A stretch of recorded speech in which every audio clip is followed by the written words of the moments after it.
Boa noite a todos.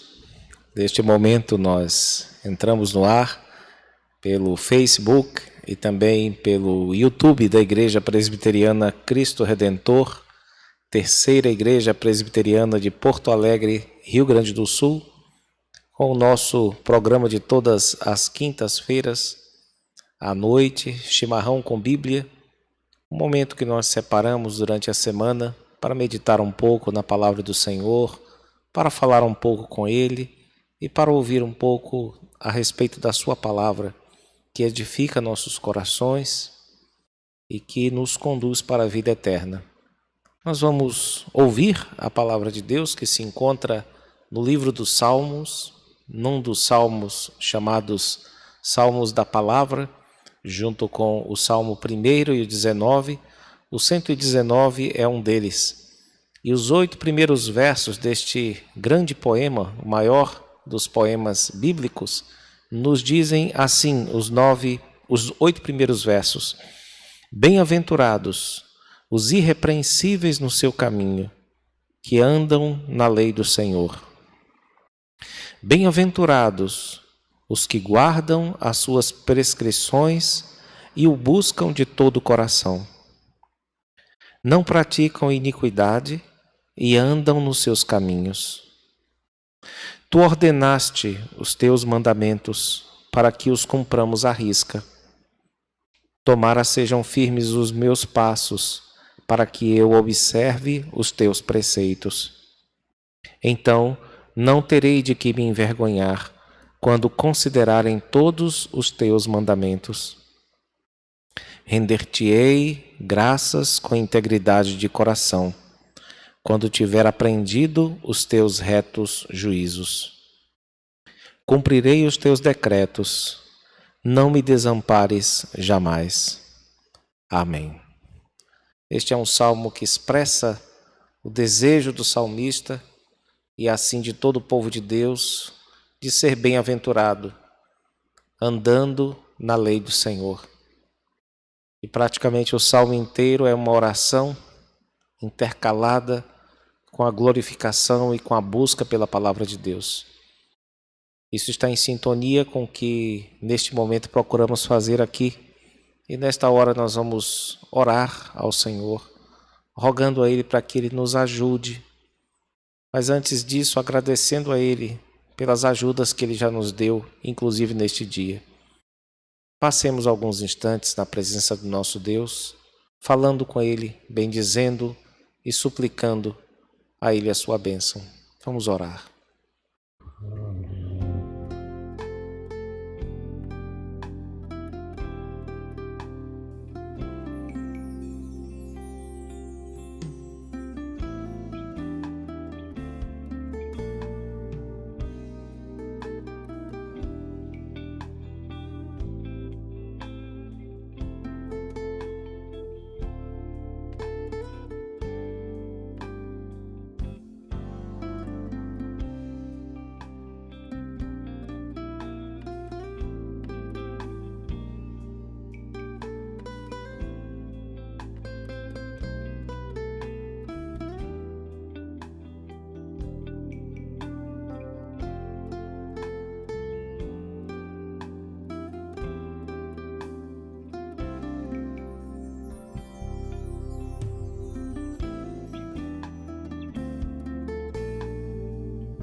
Oremos ao Senhor mais uma vez. Deus de amor, nosso Pai, nós queremos ser felizes, Senhor, e bem mais que felizes, queremos ser bem-aventurados, conforme a Tua palavra nos anuncia que serão aqueles que seguem junto a Ti e se apegam à Tua lei. Ó Deus, dá-nos a graça, Senhor, de vivermos assim. Recebe, Senhor, a nossa gratidão por tanto bem quanto nos tens feito, Recebe, Senhor, os nossos corações cheios de alegria, contentamento e reconhecimento que o Senhor verdadeiramente é um Deus bondoso. Ó Senhor, nós lamentamos o fato de não respondermos de modo apropriado. Por vezes somos ingratos e maus, somos esquecidos das coisas boas que o Senhor tem feito para nós. E pedimos que o Senhor nos perdoe, que o Senhor nos ajude, e o Senhor nos assista, Senhor, nas nossas lutas, nas nossas tentações, nas nossas provações. Juntamente conosco, sei com o teu povo, com aqueles que creem em Ti, com aqueles que Te invocam, os que estão firmes em Ti, Senhor, e aqueles que estão fracos também, com joelhos trôpegos. Dá, Senhor, aos Teus servos a graça de firmarem novamente seus pés e se posicionarem nos Teus santos caminhos outra vez. Ó Senhor, para isso, instrui-nos, Senhor, ensina-nos o caminho que devemos andar e dá-nos a graça de não sermos como um cavalo ou como uma mula sem entendimento, necessitados de freios e cabrestos para que possam obedecer-te. Ó Senhor, livra-nos deste rebaixamento, Senhor, e conceda-nos a graça de aprendermos com a Tua voz, que educadamente nos fala, com bondade, com paciência nos fala nas Escrituras. Tem misericórdia de nós, Senhor, e ajuda-nos também nesta hora. Em nome de Jesus, amém. Nós vamos entoar um hino do Inário Presbiteriano, aquele de número 350, Fonte da Celeste Vida, a Palavra da Vida. Vamos entoar este hino.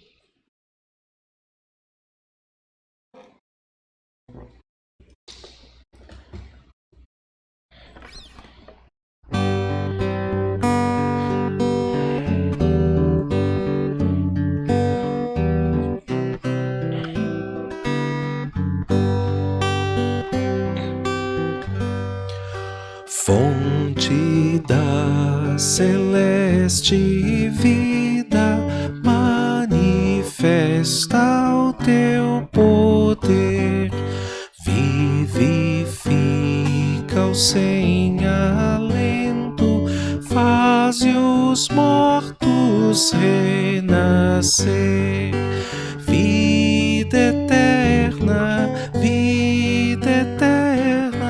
nos vieste conceder, nos vieste conceder.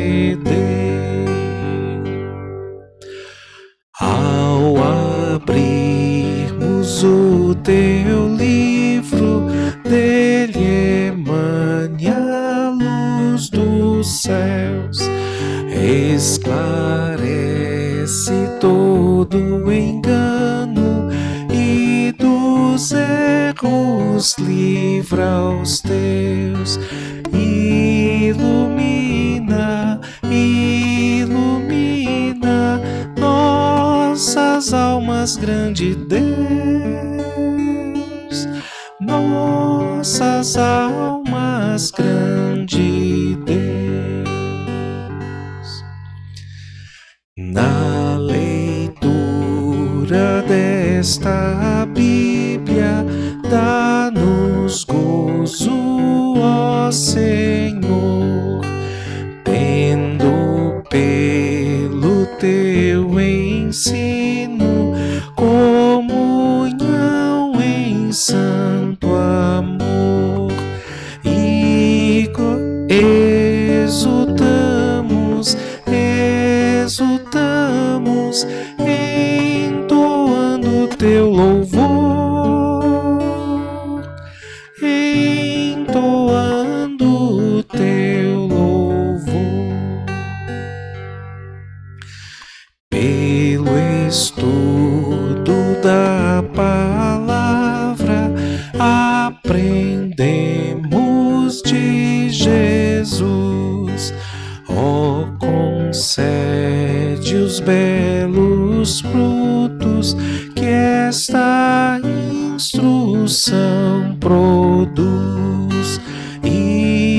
gozamos alegria, vida e luz. Alegria, vida e luz. Amém.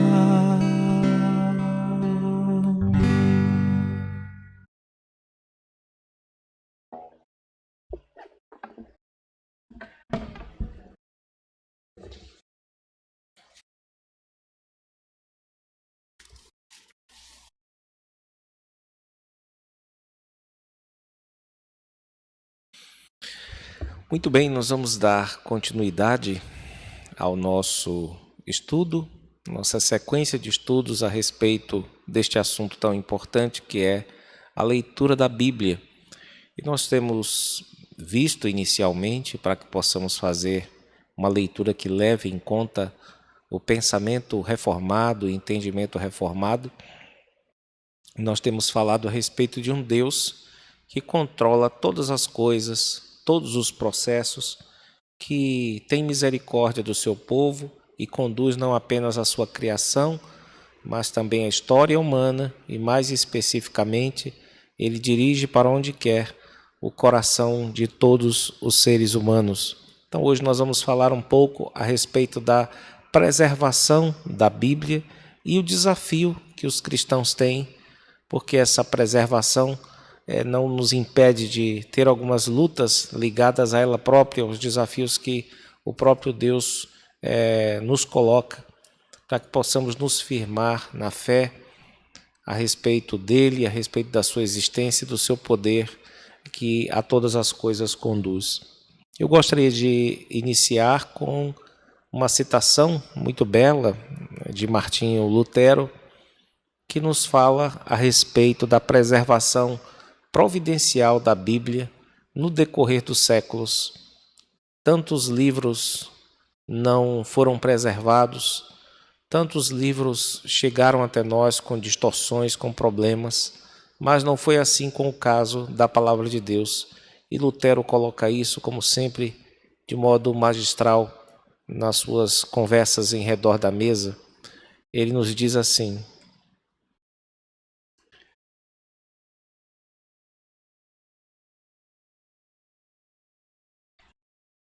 quem, pois, foi a seu socorro? Quem protegeu esse livro contra forças tão poderosas? Ninguém, é claro, a não ser o próprio Deus, que é o Senhor de todas as coisas. Lutero continua dizendo: e não é um pequeno milagre a forma como Deus preservou e protegeu por tanto tempo esse livro, pois o diabo e o mundo se opõem de forma inflamada a ele. Creio que o diabo destruiu vários livros excelentes da igreja, assim como, em tempos idos, ele matou e massacrou muitas pessoas santas, cuja memória já se apagou. No entanto, foi constrangido a deixar que a Bíblia subsistisse. Essa é uma beleza de citação do reformador, num dos seus livros, em que ele conversa de modo informal sobre vários assuntos da teologia, chamado Conversas em torno ou em redor da mesa de Lutero, e ele constata aquilo que a própria Bíblia diz em suas páginas e também revela no seu processo de composição, como nós vamos ver, irmãos. Ouçamos diretamente agora o próprio livro sagrado, a própria Bíblia falando a respeito do zelo de Deus no cumprimento da sua palavra e também o zelo de Deus em tornar-se conhecido, o que só pode acontecer se ele zelar pela sua palavra e preservar essa sua amada e querida biblioteca sagrada, que são os livros da Bíblia. Observemos alguns textos bíblicos tratando a respeito deste assunto.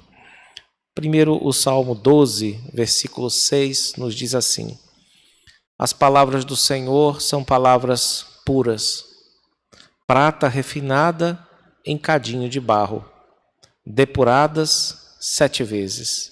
Os salmistas estão se lembrando aqui, especialmente da lei do Senhor e das palavras que vieram antes dos salmos, e dizendo que estas palavras são puras, são perfeitas, são mais do que puras, são depuradas 7 vezes. Jeremias 1:12. O próprio Deus diz a Jeremias: viste bem, depois de uma visão que ele teve de uma figueira, viste bem, porque eu velo sobre a minha palavra para a cumprir. Deus é aquele que vigia para que nenhum tio, nenhum jota da sua palavra caia por terra, mas seja cumprido e naturalmente reconhecido como cumprido pelo próprio texto. Evangelho segundo Mateus, capítulo 5, versículo 18, o nosso Senhor nos diz: porque em verdade vos digo, até que o céu e a terra passem, nenhum i ou um tio jamais passará da lei, até que tudo se cumpra. Ele está se referindo claramente à firmeza da palavra de Deus e à estabilidade daquilo que foi escrito, daquilo que está escrito, com relação ao seu cumprimento. Marcos 13, 31. Passará o céu e a terra, porém as minhas palavras não passarão.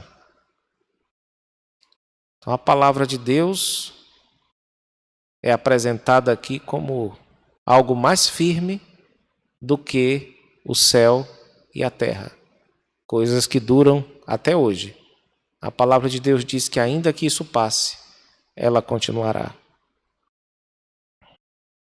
Agora observemos, irmãos, nós falamos até aqui, até este texto, a respeito daquilo que na nossa tradição é chamado de marcador exegético. São aqueles textos importantes quando nós queremos discutir determinados temas das Escrituras. Se vocês abrirem os símbolos de fé da Igreja Presbiteriana, você vai ver que cada declaração corresponde a uma quantidade de versículos que está ali embaixo, né? Sejam dos catecismos ou da confissão de fé. Existem ali 5, 6, 7, às vezes, textos bíblicos de apoio. E aqueles textos são os locais onde a igreja mais discutiu o assunto tratado ali nas declarações dos catecismos ou da confissão de fé. Então eles servem como marcadores de todo um estudo que se desenrolou ao longo dos séculos. Então essas que nós vimos aqui são algumas passagens bíblicas, mas nós vamos ver agora, a seguir, mais indicações a respeito de como os próprios autores lidavam com a Bíblia, mas não mais com a Bíblia no original, ou as primeiras cópias, essas que não chegaram a nós hoje, porque simplesmente foram copiadas por outras pessoas, já que os seus suportes materiais, o couro, ou a pele, ou a madeira, eles iam se desgastando e eles precisavam passar para outro suporte material. Então eles precisavam fazer as chamadas cópias. E eles manuseavam essas cópias e elas iam se desgastando e eles precisavam passar de uma geração para outra esta palavra de Deus. Então eu gostaria de ler aqui alguns pontos que são interessantes para esse nosso estudo e para o nosso entendimento, tudo dentro daquele entendimento mais amplo da soberania de Deus que governa a criação, a história e os corações. A escritura que Salomão possuía, 1 dos Reis 2:3, era provavelmente uma cópia da lei de Moisés e foi assim considerada por ele. Então, Salomão viveu centenas de anos depois do patriarca Moisés e ele fez uso certamente de uma cópia. Não havia nenhum material que durasse tanto e conseguisse subsistir ao longo dos séculos, e ele fez uso muito provavelmente de uma cópia da lei de Deus. Em Provérbios 25:1, temos escrito o seguinte, irmãos: estes são outros provérbios de Salomão, prestem atenção aqui, compilados, foi feito um ajuntamento, né, desses provérbios e uma seleção pelos servos de Ezequias, rei de Judá. Isso indica que as cópias da lei eram consideradas canônicas e revestidas de autoridade divina.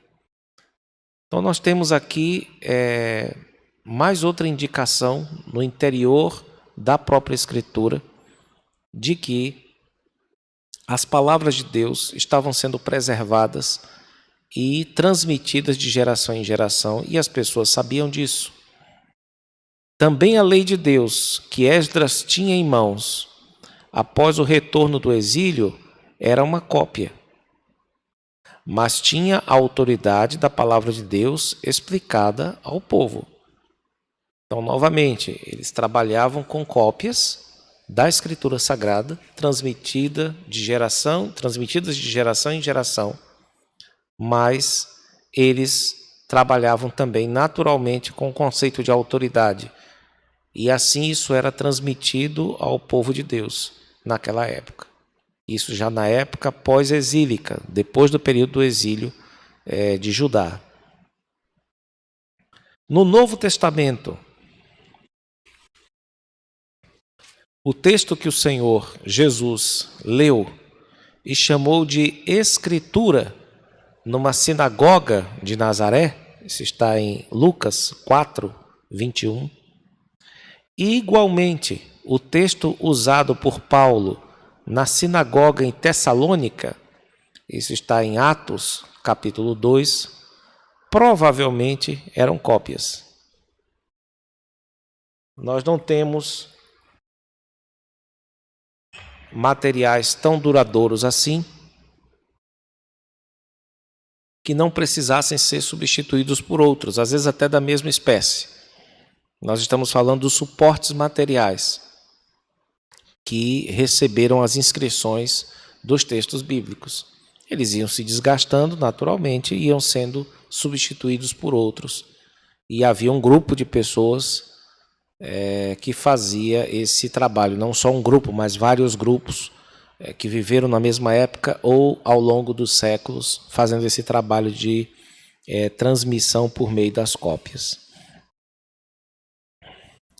Tanto Jesus como seus adversários recorriam aos manuscritos existentes em sua época sem se preocupar com os autógrafos originais.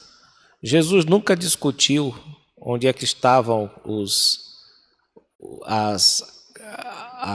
os documentos que Moisés escreveu, ou que Josué tinha escrito, ou que os profetas escreveram. Ele simplesmente usa, não só ele, mas todas as pessoas religiosas do seu tempo que discutiram com ele, tinham essa base comum, que as cópias tinham a mesma autoridade do original, por simplesmente terem como diferença do original o suporte material que não tinha mais. Tinha se desgastado no primeiro e agora no outro vai sendo passado de suporte em suporte. E assim é transmitida de geração em geração a palavra de Deus. Para eles isso não era ponto de discussão. Eles discutiam em cima de cópias, como quem está falando naturalmente dos originais bíblicos. Então eles não se preocupavam com isso. Examinais as Escrituras. Jesus falou isso numa discussão com os religiosos. Não lestes, é uma outra interpelação ou resposta de Jesus aos seus adversários. Quando ele queria resolver uma questão, ele dizia: vocês não leram isso? Não é? Ou não lestes na lei, ou nunca lestes. São exemplos de apelos típicos que eles fazem. E Jesus não estava ali apelando às cópias originais, que já não mais existiam, mas estava apelando naturalmente aos materiais que eles tinham disponíveis naquele momento, que eram certamente cópias da Escritura, irmãos. O eunuco etíope, os irmãos conhecem a história, ele está andando pelas imediações de Jerusalém e ele está numa carruagem lendo o profeta Isaías, né? Atos 8, 32, até que um evangelista chamado Filipe o aborda, trazido pelo próprio Deus, e ele vinha certamente lendo uma cópia, ou talvez ainda uma cópia de Isaías. E foi ali que Deus o esclareceu, fazendo uso de Filipe, né, para explicar a ele que aquela profecia de Isaías se referia a Cristo. Então é muito provável que nem cópia fosse já uma cópia de cópia que ele estivesse lendo, e foi nela que Deus o converteu, né? Timóteo, muito provavelmente, não conheceu as sagradas letras, né? Como Paulo fala, que o tornaram sábio para a salvação nos textos originais da Bíblia, mas em cópias ou cópias de cópias. Então vejam os irmãos que as cópias fiéis, ou os autógrafos, como a gente costuma falar, os autógrafos originais, ou os manuscritos bíblicos originais, eles eram a palavra de Deus. Mas aquilo que depois foi passado de um manuscrito para outro também é considerado como a palavra de Deus preservada pelo próprio Senhor. E isso era um pressuposto, isso nunca se discute na Escritura. As pessoas tratavam as cópias como tão santas quanto o original, porque o foco não era o papel, não era a pele, o foco não era esse. O foco eram as palavras que iam passando de papel para papel. E no entendimento da igreja, sob o controle absoluto de Deus nesse processo, irmãos. Isso não quer dizer que milhares e milhares de cópias que foram feitas no decorrer dos séculos estejam isentas de imperfeições ou de imprecisões. Esse é um ponto importante. Sempre tinha lá um escriba que dormia, né? Que copiava lá uma linha, depois repetia, ou copiava uma linha, deixava uma palavra lá na ponta e iniciava a mesma palavra, ou cometia algum tipo de cochilo. Às vezes, quando o cochilo era grande demais, aquilo tinha que ser descartado, aquele couro tinha que ser descartado, ou aquele papel mais antigo tinha que ser descartado. E daí a necessidade daquilo que hoje nós chamamos de crítica textual. Só que essa crítica textual, ela não é um evento novo. Isso já faz parte.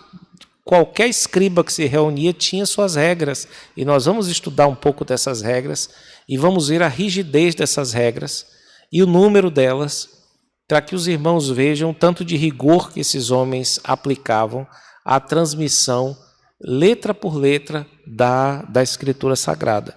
E isso tudo, é claro, nós falamos que nossa principal lição foi uma que nós falamos a respeito da soberania de Deus, do controle absoluto de Deus, e tudo isso estava, no nosso entender, debaixo do controle do Altíssimo.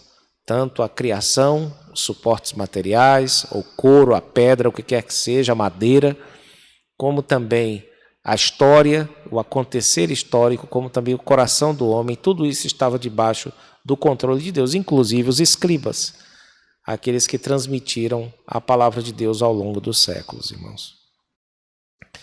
Bem, na esfera confessional, nós, agora falando como presbiterianos, né?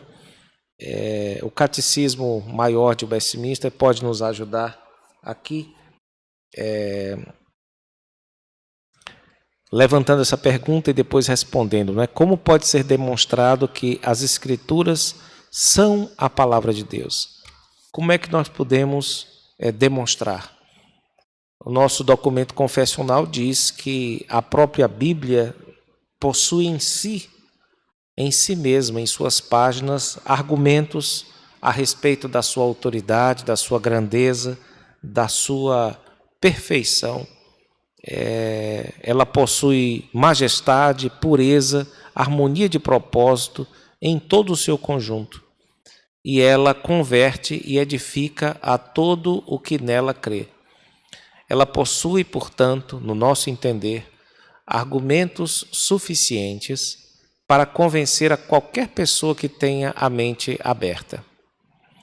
O problema é que as pessoas não têm a mente aberta, não é? E elas precisam que o Espírito de Deus faça algo por elas, porque só os crentes que tiveram seus olhos abertos pelo poder do Espírito e da própria palavra é que conseguem ver na Escritura todas as suas perfeições.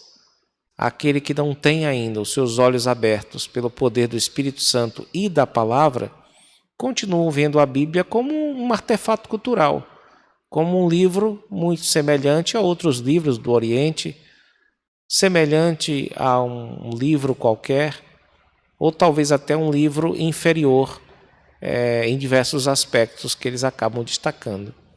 Então, sem o auxílio do Espírito, não há garantias de que as pessoas possam ver as grandezas da palavra de Deus. É isso que o nosso catecismo maior nos ensina.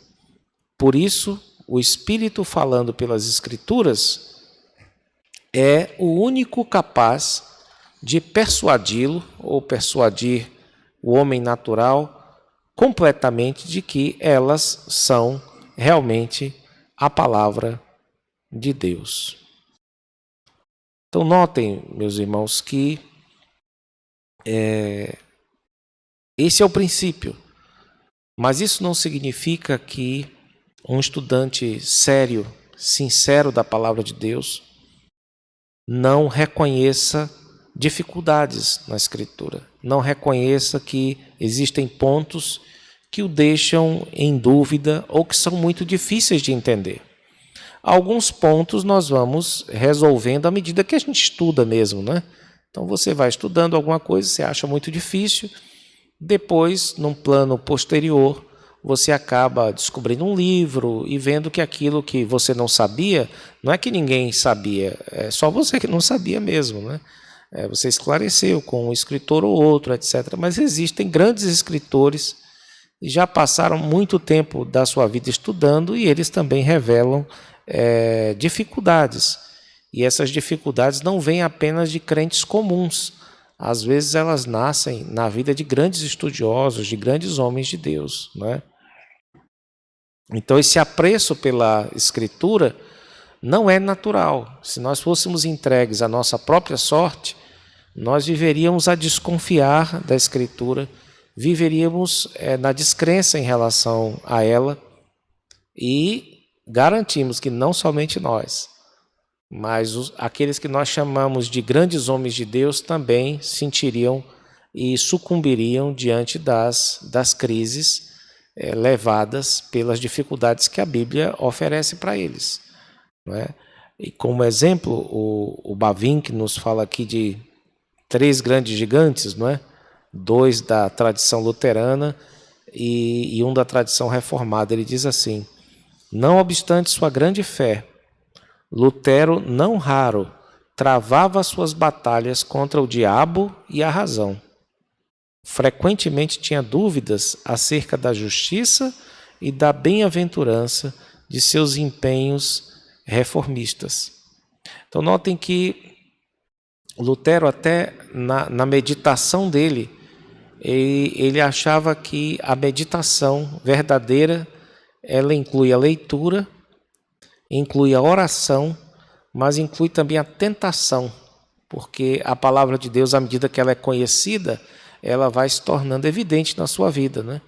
E aí você está mexendo com os poderes das trevas, né? Então Lutero achava assim, que se você lê a Bíblia como deve, se você meditar como deve, você vai buscar Deus em oração, você vai atrair as trevas, que aquilo nem na oração vai parar, vai te levar à ação, vai te levar a falar, vai te levar a manifestar pelos seus poros a palavra de Deus, e é claro que você vai despertar a atenção das trevas, que hão de te tentar, né? Hão de te assediar.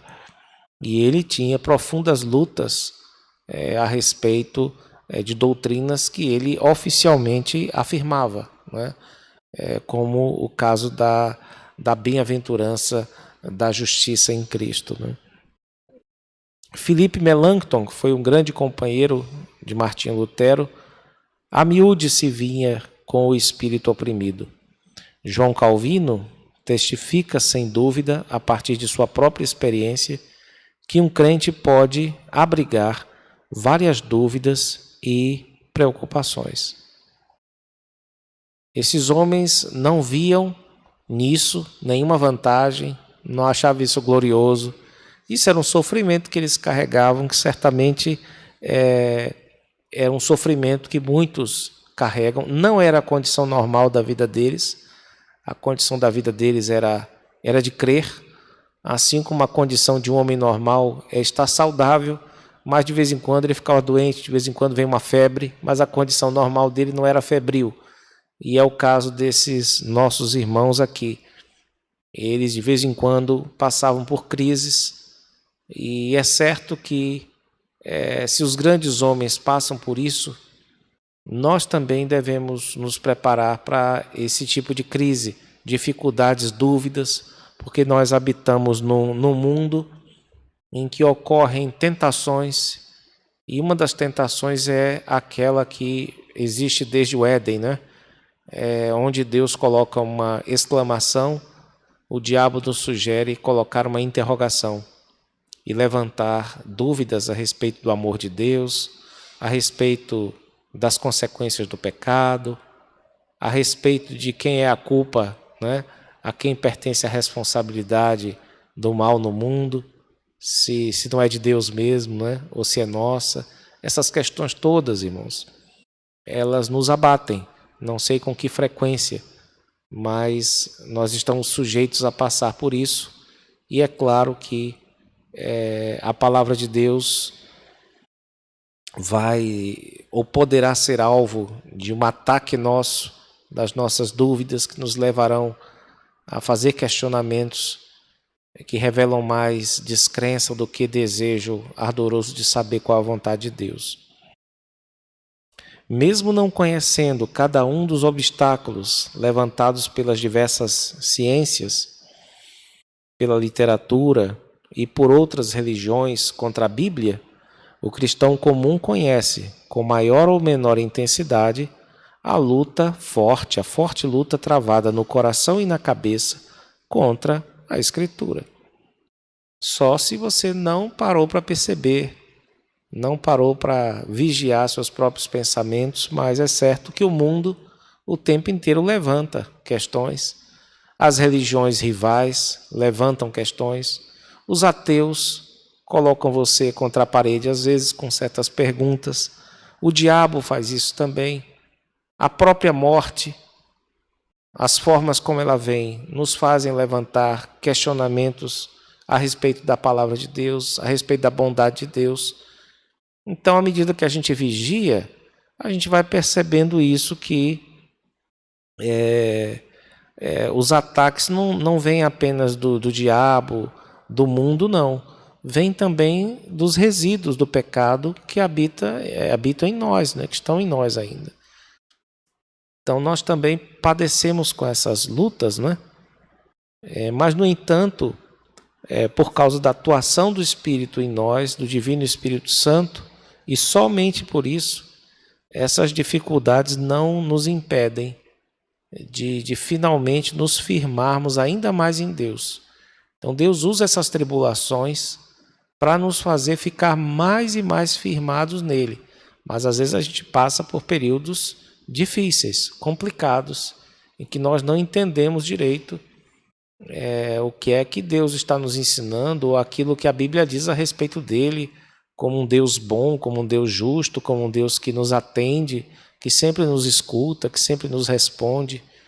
Às vezes nós não experimentamos isso, experimentamos no lugar muitas dúvidas, mas Deus faz uso dessas dúvidas para nos ajudar a ver na sua palavra a verdade dos fatos, aquilo que nos conduz, aquilo que é certo, aquilo que tinha que ser feito. Então é muito importante nós entendermos isso, porque isso vai nos levar a ter paciência com a obra de Deus que Deus está fazendo nas nossas vidas, irmãos.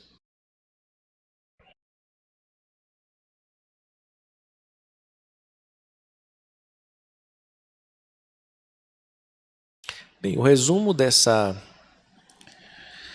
estudo é simples, não é? O primeiro deles é que Deus não somente inspirou a sua palavra, mas também a preservou, de modo que aquilo que você tem na sua casa deve ser considerado por você como sendo a palavra de Deus. Então leia a Bíblia e espere que por meio dela o Espírito de Deus transforme o seu caráter. Mostre os seus defeitos, a sua feiura como espelho bendito que ela é, mas também como espelho bendito que ela transforme a aparência do seu coração. Você tem em mãos a palavra de Deus e você é chamado por Deus para examiná-la, para lê-la, para escutá-la e para ir até onde ela lhe mandar. Ela vai lhe mandar para muitos lugares à medida que você a leva a sério. Em segundo lugar, os cristãos podem ter dificuldades e dúvidas com respeito à Bíblia. Podem ter, não no sentido de que estão liberados para ter, mas pode acontecer que tenham, não é? Mas finalmente isso será usado pelo Espírito Santo para fortalecê-los ainda mais em sua fé. Então nós devemos com isso louvar a Deus, bendizer a Deus, porque independente do que nos aconteça, Deus vai transformar esse mal em bem. Esse limão vai virar uma mousse, né? Nós vamos ter muitas alegrias e Deus vai nos ajudar até a compreender outras pessoas que passarão por crises semelhantes às que passamos, com o fim de ajudar, de que possamos ajudar essas pessoas a se livrar de suas crises referentes à Escritura Sagrada. Essa é uma certeza que um cristão reformado deve ter no seu estudo das Escrituras. Nós vamos continuar a estudar o assunto da leitura da Bíblia em seus variados aspectos, mas é bom sempre lembrar que o principal já foi dito e deve servir para nós como um princípio. Deus controla todos os processos. Deus tem poder absoluto sobre tudo que Ele criou. Deus é o Criador dos mundos. Deus é o Criador da história. É aquele que conduz todas as coisas. E Deus é o Criador dos corações. Então Ele também tem poder, soberania, governo, controle sobre tudo isso. Que o Senhor Deus nos abençoe e guarde essas certezas em nosso coração. Nós vamos orar ao Senhor, rogando exatamente isso, que Ele nos ajude a nos firmar cada vez mais na Sua palavra e na certeza de que Ele a preservou, não apenas a inspirou, mas a preservou ao longo dos séculos. Vamos orar ao Senhor.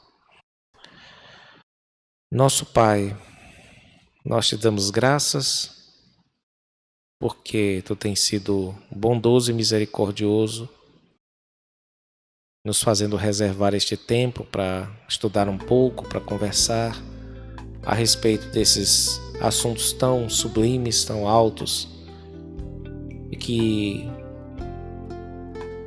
tão preciosos são para todos nós, Senhor.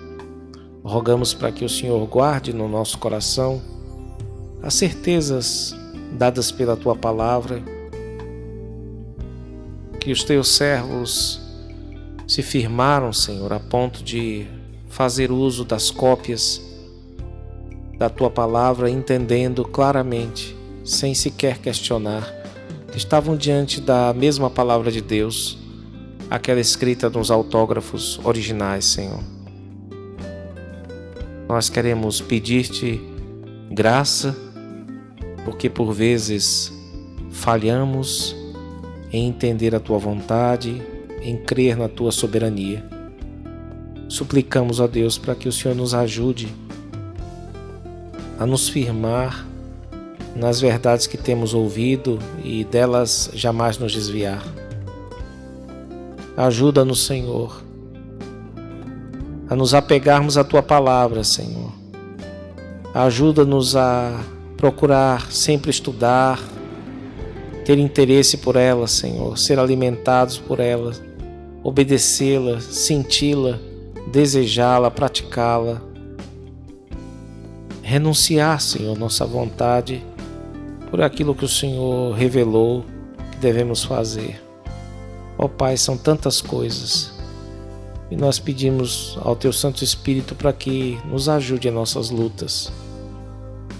Tu sabes, ó Deus, que nós desconfiamos da Tua palavra todas as vezes que pecamos contra Ti. Então tem misericórdia de nós, Senhor. E nos assista, Senhor, de tal modo que possamos esconder no coração a Tua palavra. Ó Deus, abençoe a vida de cada um que participa deste estudo e que tem padecido com dúvidas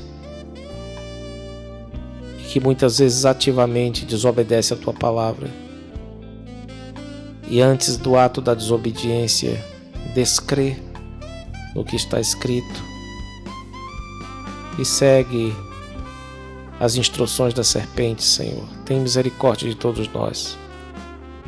Dá-nos a graça, Senhor, de nos firmar nesta verdade, que a Tua palavra não só é inspirada, mas é preservada, e que o Teu Santo Espírito nos convence dessa verdade.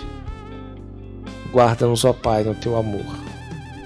Livra-nos, Senhor, de um coração incrédulo. Dá-nos um coração sensível a cada dia. Ajuda-nos, Senhor, a quando ouvirmos a Tua voz, não endurecermos o nosso coração. Essa é a nossa oração, gratos por tudo, em nome de Jesus, o Teu amado Filho. Amém. Com esta oração, nós encerramos o nosso chimarrão com Bíblia e o nosso próximo encontro será no domingo às 9 horas, na nossa reunião de oração. Nós temos, depois da nossa reunião de oração, começa às 9 horas, às 9h30 aproximadamente nós começamos as nossas classes de escola dominical, nossas aulas. Caso você tenha interesse em participar de uma das classes, você deve solicitar um link de acesso nas nossas redes sociais e nós enviaremos para você. E também à noite, por causa da pandemia, nós temos feito o culto apenas não presencialmente. Você é nosso convidado para acompanhar pelo Facebook ou pelo YouTube a nossa transmissão ao vivo a partir das 19 horas. Que o Senhor Deus nos abençoe e nos conceda um bom restante de semana em Sua presença. Amém.